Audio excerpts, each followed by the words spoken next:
The halo has slipped for Boris Johnson. Now, who would be Prime Minister during a pandemic like this? An impossible task, and of course, the disease nearly took his own life.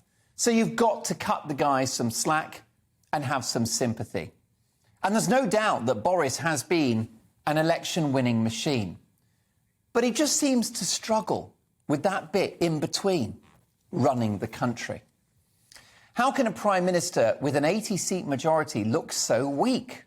To be fair, he got Brexit done, for which we can all be grateful. I would have feared a democratic crisis and unrest if he hadn't.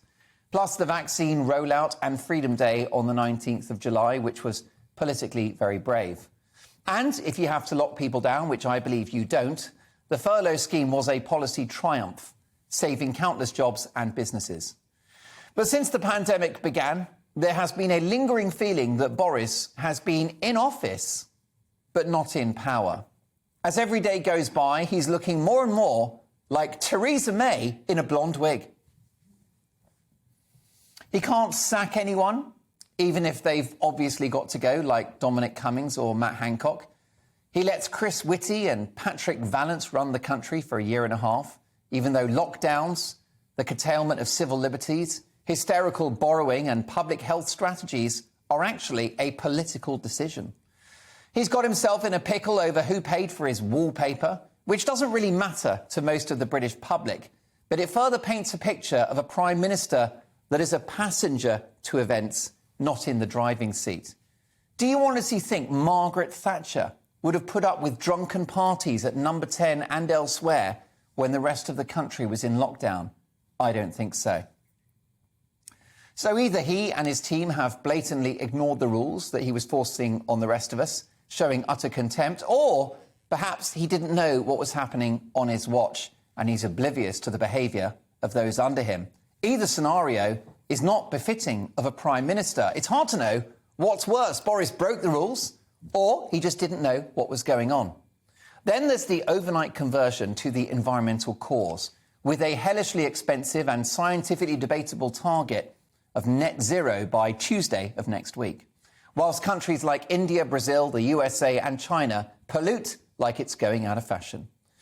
Astonishingly, we can't rule out that it's pressure from her indoors, Mrs Johnson, that's behind the eco agenda. So who is actually running Britain? Is it Boris? Is it Chris? Is it Patrick? Is it Carrie? It's like a whodunit, or a who didn't do it. How soon before the new baby daughter's in charge?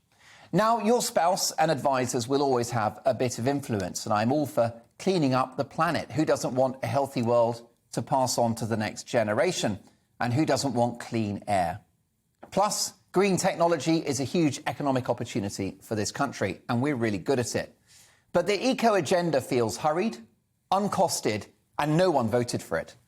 It strikes me that it falls into the category of one of Boris's big projects that never quite comes to fruition, like the ill-fated Garden Bridge in London. This was a project that cost £53 million and was never built. That's right, it cost 53 million quid and they never built it. A bridge too far for Bojo.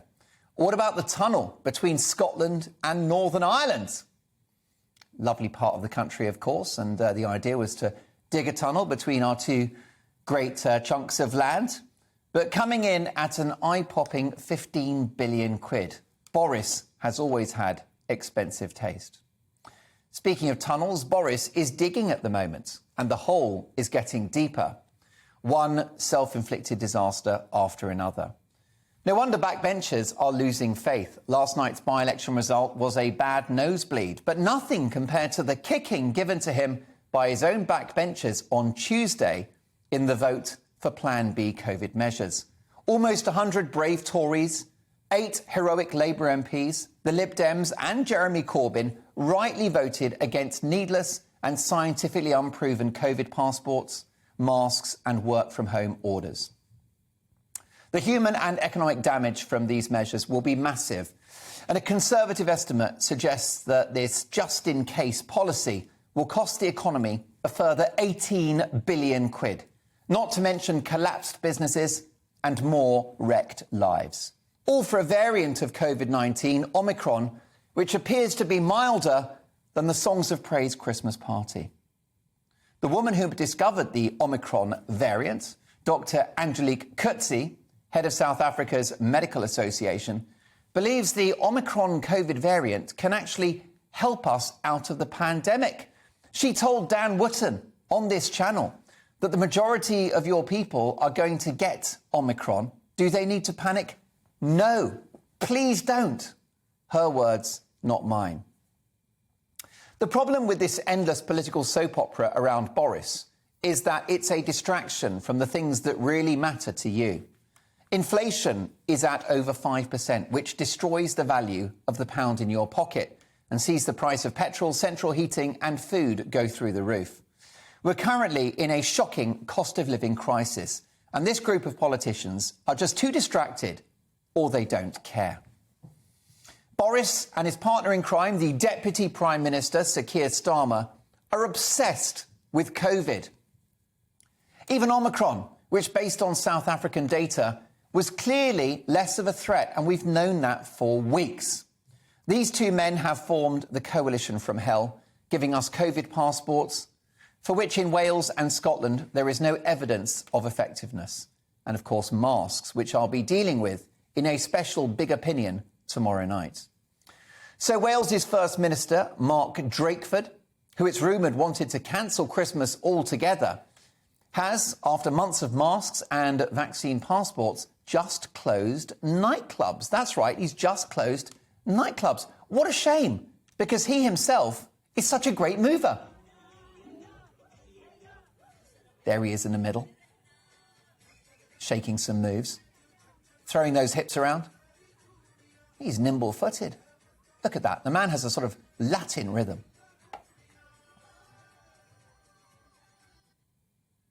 Blimey. Michael Jackson, eat your heart out. This man is strictly disastrous, and I give him a big fat 0. Wales is a salutary lesson to all of us. They've had all of this circuit breaker lockdowns, passports and masks, whilst cases in England after Freedom Day fell. But like a true old-school socialist, Drakeford loves a bit of state control. So he's also bringing back the beloved one-way system in shops and restaurants. Many thanks to Politics for All on Twitter for the story. There it is. The one-way system in shops and restaurants will return in Wales in order to, wait for it, stop Omicron. Absolutely right. All of us following arrows in supermarkets will really have Omicron quaking in its boots. We all know COVID hates it when we walk in single file, just as COVID hates it when we sit down in the pub. Everyone knows you've got to be standing up to catch COVID. Basic science, innit? In my view, nasty and sometimes deadly though it can be, the virus never justified this damage or these tyrannical measures. And with mild symptoms for up to 5 days, according to data genius Tim Spector of the Zoe COVID app, Omicron certainly doesn't justify this madness.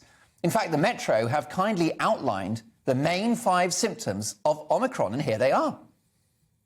Fatigue, night sweats, scratchy throat, dry cough, mild muscle aches.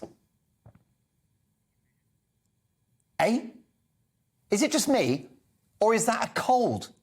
Remember them? Sounds like a bloody cold to me. Plus, Omicron is everywhere. It's quicker than Usain Bolt and catchier than ABBA's greatest hits.